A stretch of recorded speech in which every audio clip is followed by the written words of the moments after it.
we came for the soft cutting of the Cape Coast Takoradi dualization project, and the contractor working on this road, Just More Construction, is one of the biggest Ghanaian road contractors and quite well known. And so the contractor came and lamented that since he was giving the job in 2024, he's not been paid 1 pesewa. And so it's affecting his financial ability to continue. And so I promised him that I will look into it. And so last week I directed the finance minister. And so the finance minister is going to pay you all your outstanding certificates. It amounts to almost 78. Okay, so that's the president for you. Which says $78 million. And or they are just more construction, or they are settled all arrears. A car would be a wahodum near to me a share. A year a gonam quanta, a year takra de quino, yet to me asha see. So we praying and hoping, say.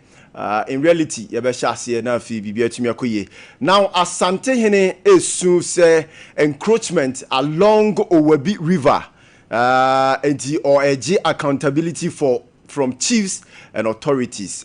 Is it the akoye say dan baby ebenya bia ni ezizi. I say minim say ensase na san. Yenti Asante Hene. Issue no aye no no say ye makwa mani pan ko say bedi be fie no mo fie de yen fie de ni ye ma aye ni aye yini na fie ha ko si aye se mo bia nko ye di ni asisi ya che ye preserve na issue no be gina ho amai na ne aye si ye ni e bia ye ko si dan ho ko ni akoso ya no ko si na wo ni bi na ton ni fe e di ti no ton sa si ni na ye dance na ho so na ma na permit town planning for so be na ma permit ma ekosisi na ya ko he ni ehunu na be ya ka to so we ni sesia ya mo na na mo so o ma na ma kwa na water for kam town planning for ka land commission ka ene na na ma ko to he kam some may be o so che na che o bia ye so ya be twin face ye be hu uzo for na ya de so no kure no say na che na se kentri en ka se we ye boni ne we ye no kure dia na ye be kata kata so sa ni e ti dan o wa to have to do film never you Akrachi for no land commission for women in Ambra. Never had no see and come where we began to near Pusaw. Now the Akacho and Mosan Koya, Mamozan Kububano, named Fuel. And doing call for a Romado Maba. Near town planning for near water company and electricity for in Ambra. Yammy young me who concrete the buyer. There's a man in Sida, I didn't see that. What a report is on here. Tell you to Ampacho, Yapper, that you have just shown me as a report to Mokan. I don't know the voice of Asante Hene to the extent they say the CCS Danya encroaching Sasanama, baby, and so you quite see down. How pathetic this is. Omanhene Ade Akye Abia the second has publicly expressed frustration over the stalled National Cathedral project and has directly pleaded with President Mahama to initiate investigation and prosecute any corruption related to its funding and execution. Yeah, but the trauma about corruption. Na ye hu say sa National Cathedral no sika ba ka se ba say na ye wura me de no krani ba ka say me de mentiase ye mu bi kura na emi se ba bi $56 million. A change akra ya 3 ya be ye be 96 and 97 na no krani sa de wo aye kan ho asem aye gi dini yewura attorney general de babe boy say ketesh asihye bi animu a no krani kama court na ma fra nipa ohwe so no na ya toto na no so ma kire de kodie ntia na Ghana fo nyina hu yewura eno de ma bia convince se bibi nim ma ate se bi no baba hihya ase me de nim se ne osite na mbom Ghana fo be ka bibi na se utimika yewura sa amana na betu ye ne de no kre ne nkiase ya pese bi bemfa ne ko gina mbra ano na o ma kire de kodie ntia se sika dodo no be ye ade abede.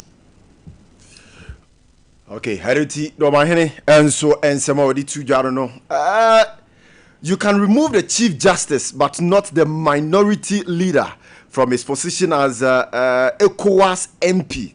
Afenyomakin emphasized this point in his closing remarks in Parliament as Parliament rises. May we return in the new year with a renewed energy, clearer purpose, and deeper commitment to serving the people who sent us here, and hoping that the Honorable First Deputy Speaker will resist the temptation of hauling the minority leader before a so-called privileges committee. The minority leader will insist on his rights on serving his full term as a third deputy speaker at ECOWAS Parliament. Therefore, it is our prayer that the first deputy speaker and his committee will resist all temptations, are being pushed to do that which is never done in any democracy. The minority leader has not disrespected any order of this house. Indeed, the ECOWAS Parliament rejected outrightly the resolution that sought to remove the minority leader from his seat as an ECOWAS MP. The minorities leader's seat at ECOWAS Parliament is not one of those that can be removed. You can remove the Chief Justice. You can remove others who are political appointees, but not his bona fide right as a member of ECOWAS Parliament and a third deputy speaker. He shall remain. Okay, so those are the words of Afenyo Markins. Say you're holding to the so-called Privileges Committee. Ghanaians are asking for a third term for President Mahama due to the President's excellence performance. Majority Leader. Does it lie in your mouth to say this? No. That due to the very, very excellent performance so far of John Dramani Mahama, Ghanaians are asking him to seek a third term. I know that. I know that because I read on social media, I listen to conversations, and Ghanaians believe that as a result of the good deeds of His Excellency President John Dramani Mahama, they don't want him to leave the presidency. They believe a third term is possible. And they believe that a third term is possible. Okay, we are majority leader. The ranking member of Lands and Natural Resources Committee, Kweku Aprechum Sapon, argues the lithium deal undermines the public interest and weakens confidence in Ghana's resource governance framework, warning it sets a troubling precedent for how national assets are managed.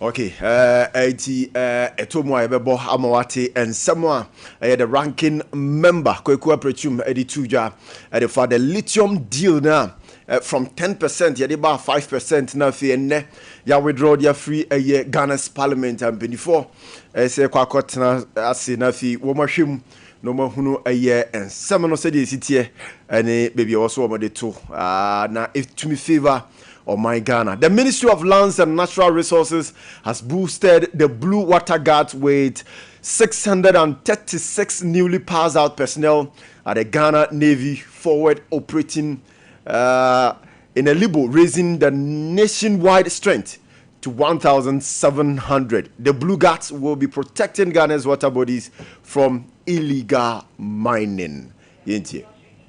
Okay, and also and so a lot and pay ye day tuja honum mebra santi adi atnase mamenko na menko manachi na fi ira and seminum bra santi machi ye nyo ajaho na atise obade adawroma ne yetina mudi ama eye Omanhene Yaw Boakye ene ayisa ade sa brand sa wed na user mante sa ade oh memuhu kra ode hwan ya boma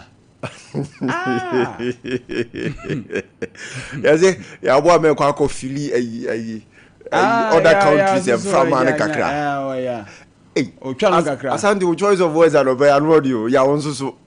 Say Yankopon Adaro, mo say na obo omre nyanso ya. O say you na obo no. And na dedication to your mom. I mean that's how I understood it. Eba so efie oh, nyame adum. Abusia for so bia ho. Kakra bia. Okay. Ajanko. Edi kan so de agya ebe amamre no ye che yahwefo ne yetiefo nyina wo chichiri menche. Na kwan mefa so ache mi nua ba ko fe na Eric Mensa. Eric Mensa. Yeah, US. Okay. Won nyame hira no na me madam me classmate ba ko so ku school. Nyame hira no ba mu abamu saa de. Me say me hu na che. Nyame hira no ba mu saa de Asante. Oh, me ba che. Asante. Na afin so me ama me classmate ba ko and squatting ve charger opokware ni ba ko pa onso US onso ba ajefe be sam ne ka be so ko. Okay. Ya ko ya che tifo na hefo wie ne. De me ha se fi opin so asem o kan ye no. Yes. Mani aje papa na nasem o kan no mu se me bia nyame ma no nimtie ne ntiase bia ya na mo mi se empempi no nanan ohina obonse ohini bia koto asase ne watu no na se waya de ente ne etu no. Yes. Nanso so technocrat na edi7 sansanfo no nom da so go ministry ho ene sa governor agency nom da so ho an assembly ho nom so an assembly ni ho and this time ohene say wa ato asase no wo no ohene ton ye because ohene ton san ko amfa nkrata amani pa ko na ko ntimi kotena ho sure enti say nyame moa na moa mo wa be ho momra asante na sante hianim na ma kirechirem tumi amunya ya mokoton ba bia water bodies ensuo wo pa omo se kumase ye wo two water treatment plants e barakase dam ene owabe ha yes owabe ho de encroachment no ase no hwe wo ko hware be ho obako pa no na efe ni say nipa jese ensuo ni ne nipa to okay to the sense obako na rubber pa egu so ni mo be treat amamfo asa no wo be ho I see so what you say ntino matinya hwa ton ma fedie utimi se ensuanie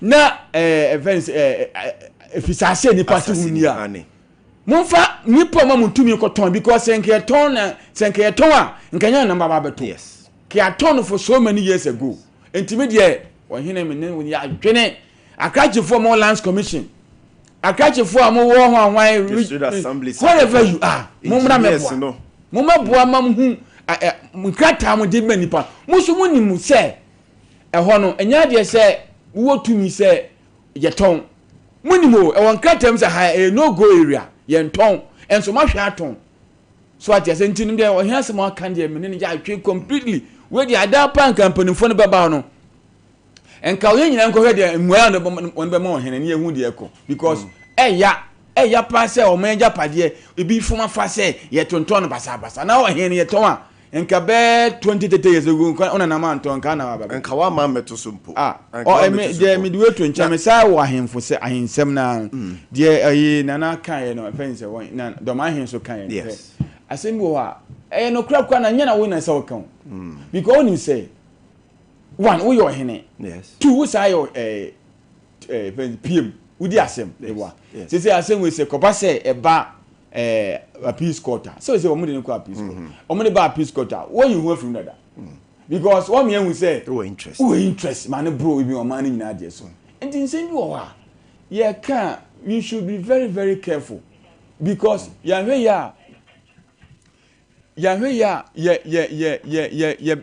kan sin bia emma emfa even say mpuntuo emma because sansama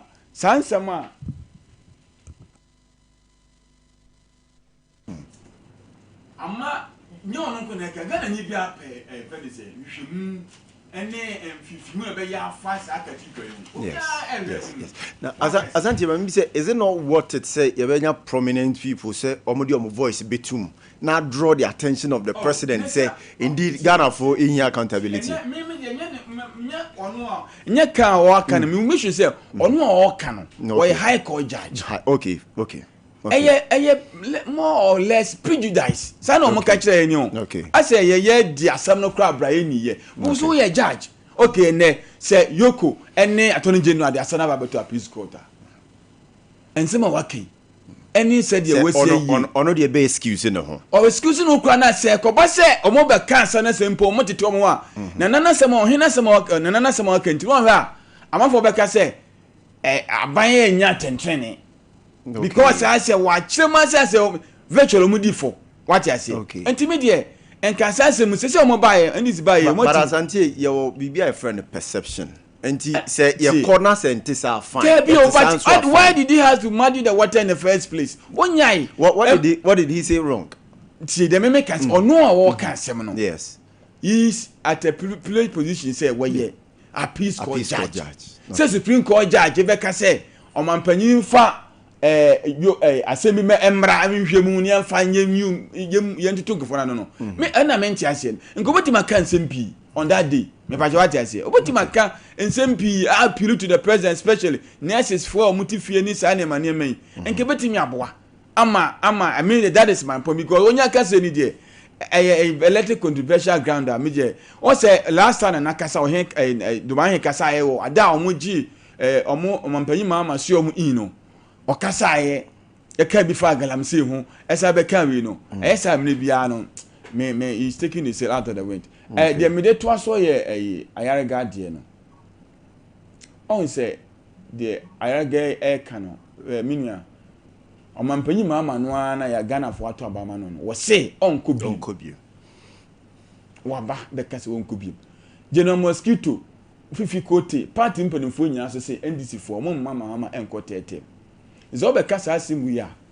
Now my opposition just last week almost somebody two jana mo ya na ba yepe hwe ade ba ko mo hweye or parliament or me ka se me bon kokwa na se me wone no nse o mo hweye se sa tetem so mo ka no o ma hweye a ho o mo ya de nipa bi a ho o mo person protect our constitution no do o be ka se no wo fam na kwan so aye secure tetem de but where ababe status quo da ho 2 term we no wan call another term aka ho no wan we ya obama obi pa adwumbo ne wontu fo so ye kukura betimi adwene ho se mama mpanyi mama ko term ayeso empene bibo ni besi and ade ba ko this version so say o ma we ya sa west no mo can say term no probably it will even bring MPP faster back to power than they had expected because a democracy na because the constitution itself doesn't allow it for so plain into be kasa nsem ya and I make that say nipa ni bi FSM mampanyi mama bon homode